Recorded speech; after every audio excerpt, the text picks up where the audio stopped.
저는 그 교회에서 8년째 집사로 섬기던 평범한 신자였습니다. 주일이면 아이 손을 잡고 구시 예배에 참석했고 수요일에는 구역 예배가 있었으며 한 달에 한 번씩은 교회 청소 당번이 돌아왔습니다. 특별히 두드러지는 직분은 아니었지만 나름대로 성실하게 교회 생활을 해왔다고 생각했습니다. 그때까지만 해도 제 신앙이 제자리가 제가 그 공동체에서 차지하는 위치가 어떤 것인지 깊이 생각해 본 적이 없었습니다. 담임 목사님이 은퇴하신다는 소식은 그해 초가을쯤 공식적으로 공지되었습니다.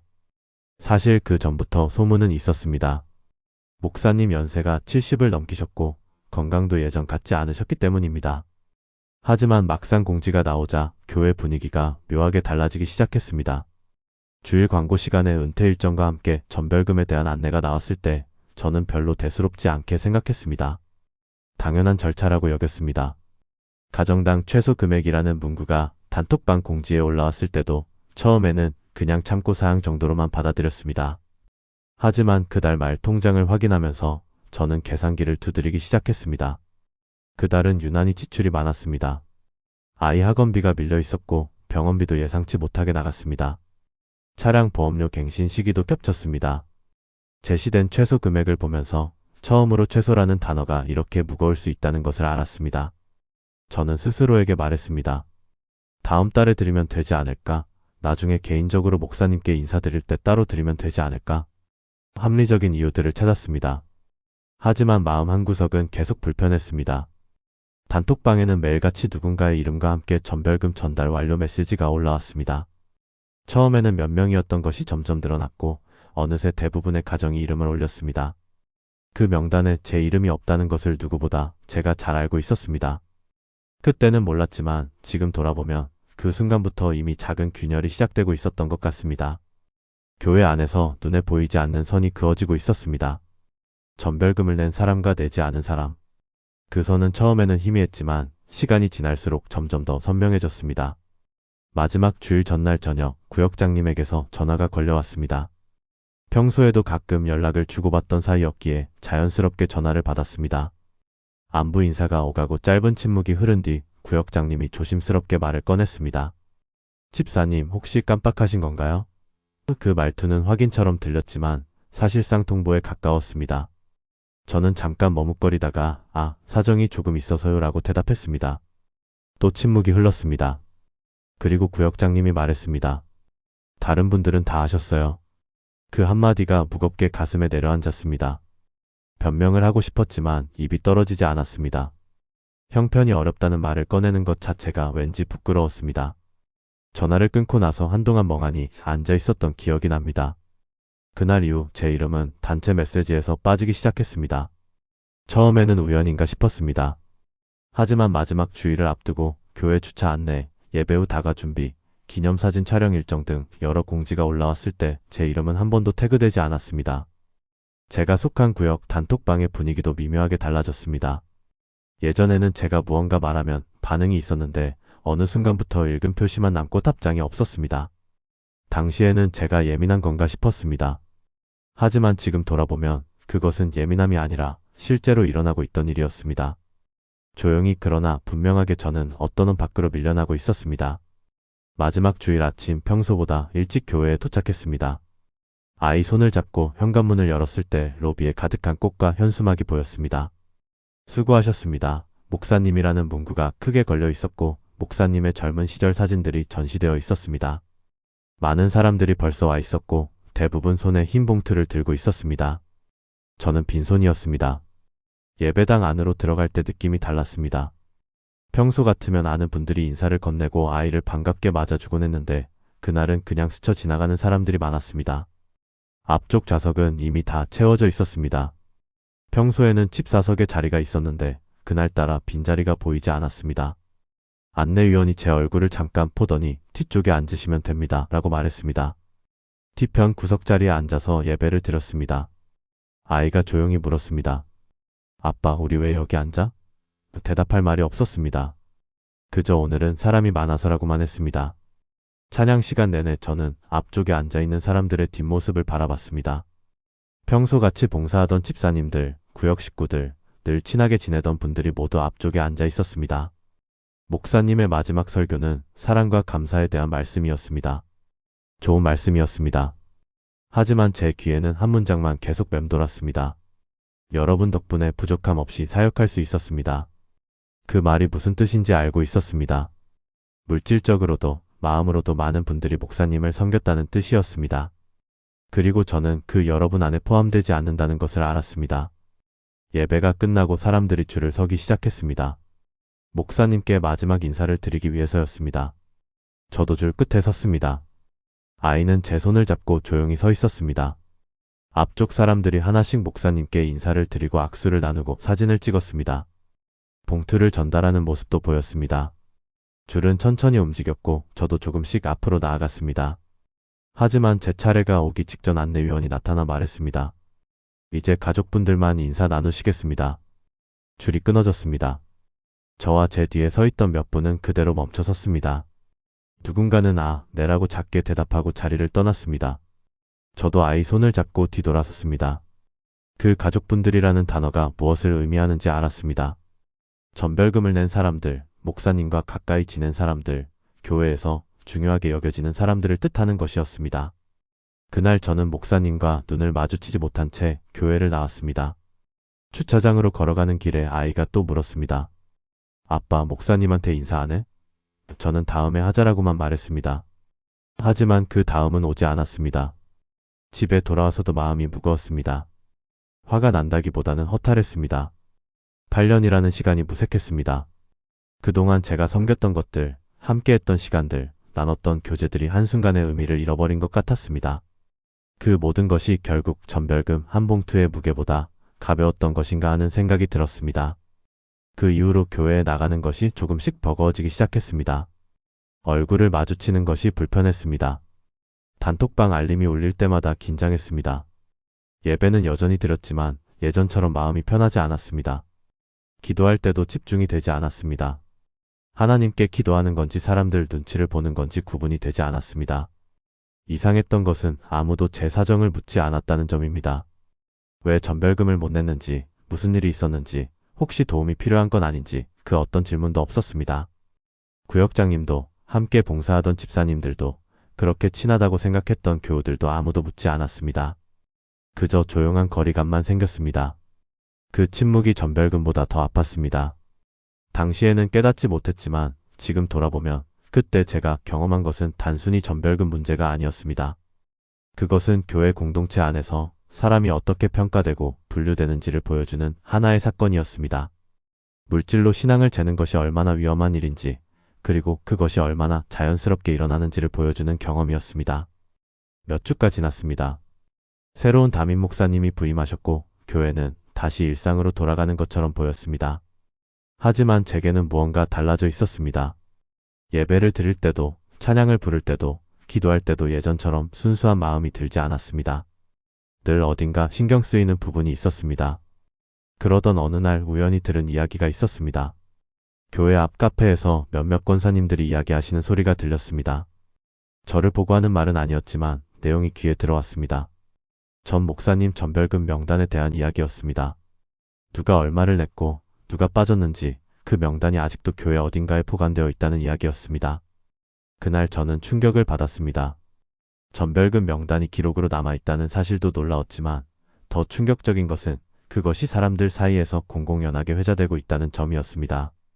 누가 충성했고 누가 빠졌는지 그 숫자가 사람을 정의하고 있었습니다. 신앙의 깊이가 아니라 봉투의 두께로 사람을 평가하는 일이 자연스럽게 일어나고 있었습니다. 저는 그때 생각했습니다. 내가 알던 교회는 이런 곳이 아니었는데, 아니 어쩌면 처음부터 이런 곳이었는데 내가 모르고 있었던 것은 아닐까? 제가 전별금을 낼 수 있는 형편이었다며 이 모든 것을 알지 못한 채 그냥 지나갔을 수도 있었습니다. 저 역시 다른 사람들처럼 명단에 이름을 올리고 앞자리에 앉고 목사님께 인사를 드리고 아무 문제 없이 신앙생활을 계속했을 것입니다. 하지만 못 냈기 때문에 보이기 시작한 것들이 있었습니다. 교회 안에 존재하는 보이지 않는 계급, 물질로 매겨지는 신앙의 등급, 형편보다 체면을 중요시하는 문화, 그리고 그 모든 것을 당연하게 받아들이는 분위기들이 눈에 들어왔습니다. 몇 달이 더 지났습니다. 제 자리는 조금씩 더 뒤로 밀려났습니다. 봉사 명단에서도 제 이름이 빠지기 시작했습니다. 처음에는 이번에는 다른 분들께 기회를 드리려고요 라는 말과 함께였습니다. 하지만 시간이 지나면서 아예 연락이 오지 않았습니다.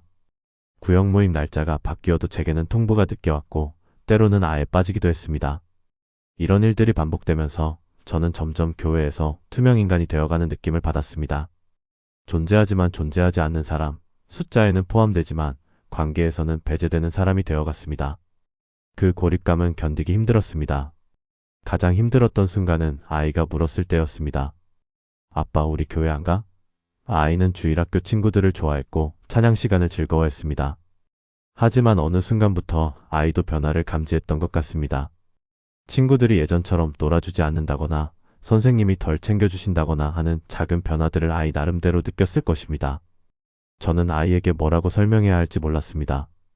교회가 사랑의 공동체라고 가르쳤는데 서로 돌보는 곳이라고 말했는데 정작 우리가 경험하는 것은 그와 정반대였습니다. 아이에게 거짓말을 하고 싶지 않았지만 그렇다고 진실을 말하기에는 아이가 너무 어렸습니다. 그 무렵 저는 심각하게 교회를 옮길 것을 고민했습니다. 다른 교회에 가면 이런 일이 없을 거라고 생각했습니다. 새로운 곳에서 다시 시작하면 될 거라고 믿었습니다. 하지만 동시에 이런 생각도 들었습니다. 과연 이것이 교회만의 문제일까? 다른 교회에 가도 똑같은 일이 반복되는 건 아닐까? 고민 끝에 저는 아내와 긴 대화를 나눴습니다. 아내도 비슷한 경험을 하고 있었습니다. 여성구역에서도 미묘한 거리감이 느껴졌고 모임에 초대받지 못하는 일이 잦아졌다고 했습니다. 우리는 함께 기도했습니다. 하나님께 물었습니다. 우리가 무엇을 잘못한 것인지, 왜 이런 일을 겪어야 하는지, 어떻게 해야 하는지. 기도하면서 조금씩 깨닫기 시작했습니다. 이 경험이 단순히 고통으로만 끝날 일이 아니라는 것을 하나님께서 저희에게 보여주시려는 무언가가 있다는 것을 느꼈습니다. 제가 그동안 당연하게 여겼던 것들, 의심 없이 받아들였던 교회 문화들, 그것들이 과연 성경적인지 다시 돌아보게 되었습니다. 저는 성경을 다시 읽기 시작했습니다. 예수님께서 어떤 사람들과 함께 하셨는지, 초대교회가 어떻게 운영되었는지, 사도들이 무엇을 가르쳤는지 천천히 살펴봤습니다. 그러면서 알게 되었습니다. 제가 경험한 것과 성경이 말하는 것 사이에 큰 간극이 있다는 것을 말입니다. 성경은 가난한 자를 돌보라 했고 과부와 고아를 섬기라 했으며 서로의 짐을 지라고 했습니다. 하지만 제가 속한 교회는 낼 수 있는 사람을 우대하고 못 내는 사람을 밀어내고 숫자로 사람을 평가했습니다. 이것이 과연 예수님께서 원하시는 공동체의 모습인가 하는 질문이 계속 떠올랐습니다. 시간이 더 흘렀습니다. 계절이 바뀌고 또 바뀌었습니다. 저는 여전히 그 교회에 다녔습니다. 떠나지 못한 이유는 여러 가지였습니다. 아이의 친구 관계도 있었고 8년이라는 시간이 주는 무게도 있었으며 무엇보다 이것이 제가 배워야 할 과정이라는 생각이 들었습니다. 하지만 예전처럼 아무 말 없이 따르지는 않았습니다. 전별금과 비슷한 일이 다시 생겼을 때 저는 조용히 거절했습니다. 건축헌금, 특별헌금, 각종 명목의 헌금 요청이 있을 때마다 제 형편을 고려해서 결정했습니다. 때로는 아예 내지 않기도 했습니다. 그럴 때마다 비슷한 일들이 반복되었습니다. 거리감, 배제, 소외. 하지만 이제는 달랐습니다. 예전에는 그것이 제 잘못인 것처럼 느껴졌지만 이제는 그것이 잘못된 시스템의 문제라는 것을 알았습니다. 제가 바뀌어야 할 것이 아니라 교회가 돌아봐야 할 문제라는 것을 깨달았습니다. 어느 날 새벽 기도회에서 목사님께서 과부의 두 랩돈에 대해 설교하셨습니다. 예수님께서 과부가 낸 적은 돈을 보시고 칭찬하셨다는 내용이었습니다. 설교는 좋았습니다. 하지만 설교가 끝나고 나서 곧바로 건축헌금 동료 광고가 나왔습니다. 목표 금액과 현재 모금액이 화면에 띄어졌고 아직 참여하지 않은 가정수가 공개되었습니다. 그 순간 저는 씁쓸하게 웃었습니다. 과부의 두 랩돈을 설교하면서 정작 교회는 큰 액수를 요구하고 있었습니다. 적은 것을 드린 과부를 칭찬하면서 정작 우리 교회에서는 적게 내는 사람을 배제하고 있었습니다. 그 모순이 너무나 명확하게 보였습니다. 그날 이후로 저는 조금씩 목소리를 내기 시작했습니다. 구역 모임에서 헌금 문화에 대해 조심스럽게 의견을 냈습니다. 처음에는 어색한 침묵이 흘렀습니다. 하지만 모임이 끝나고 한 권사님이 조용히 다가와 말씀하셨습니다. 저도 사실 그런 생각을 했었어요. 하지만 말하기가 두려웠어요. 그 말을 듣고 알았습니다. 저만 이런 생각을 하는 것이 아니라는 것을, 많은 사람들이 비슷한 고민을 하고 있지만 말하지 못하고 있다는 것을 깨달았습니다. 누군가는 시작해야 했습니다. 누군가는 불편한 질문을 던져야 했습니다. 물론 쉽지 않았습니다. 제 의견에 동의하지 않는 분들도 많았습니다. 교회 운영에 돈이 필요한 건 당연하지 않냐. 목사님을 섬기는 것도 신앙이다. 헌금은 하나님께 드리는 것이지 사람에게 드리는 게 아니야. 같은 반박들이 나왔습니다. 저는 그 말들을 부정하지 않았습니다. 교회 운영에 재정이 필요한 것도 사실이고 목사님을 존경하고 섬기는 것도 중요하며 헌금이 신앙의 표현인 것도 맞습니다. 하지만 제가 문제 삼고 싶었던 것은 그것이 아니었습니다. 문제는 낼 수 없는 사람을 배제하는 문화였고 액수로 신앙을 판단하는 태도였으며 형편을 묻지 않고 일괄적으로 요구하는 시스템이었습니다. 그리고 무엇보다 그런 일들이 너무나 자연스럽게 아무 문제의식 없이 반복되고 있다는 점이었습니다. 지금 돌아보면 그 전별금 사건은 제 신앙의 전환점이었습니다. 만약 그때 전별금을 냈다면 저는 여전히 아무것도 모르는 채 교회 생활을 이어갔을 것입니다. 시스템의 문제를 보지 못했을 것이고 배제당하는 사람들의 아픔을 공감하지 못했을 것입니다. 못 낸 것이 오히려 저를 깨운 것입니다. 고통스러웠지만 그 과정을 통해 배운 것들이 있습니다. 신앙은 봉투 안에 들어가지 않는다는 것, 교회는 숫자가 아니라 사람으로 이루어진다는 것, 그리고 하나님은 우리의 형편을 아신다는 것을 배웠습니다. 이 이야기를 여기까지 꺼내는데 많은 용기가 필요했습니다.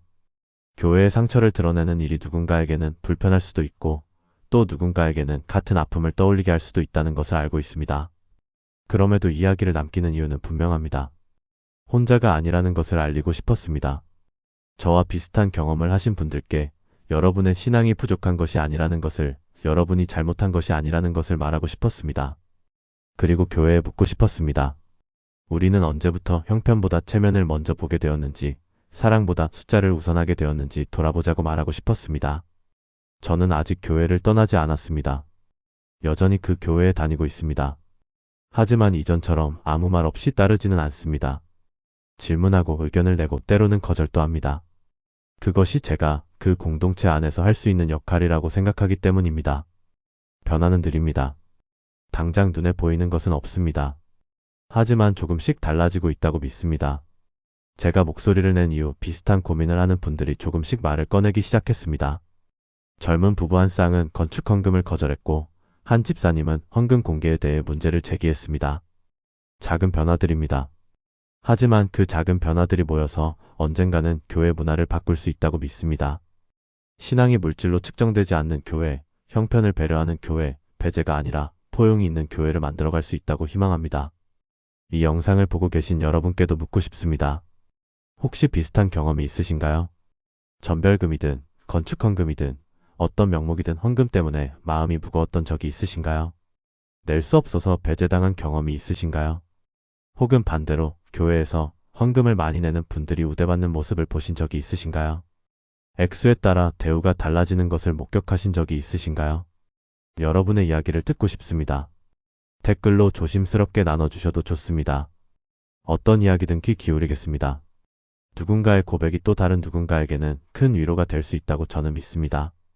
마지막으로 한 가지만 더 말씀드리고 싶습니다. 이 이야기는 목사님을 미워하기 위한 것이 아닙니다. 특정 교회를 비난하기 위한 것도 아닙니다.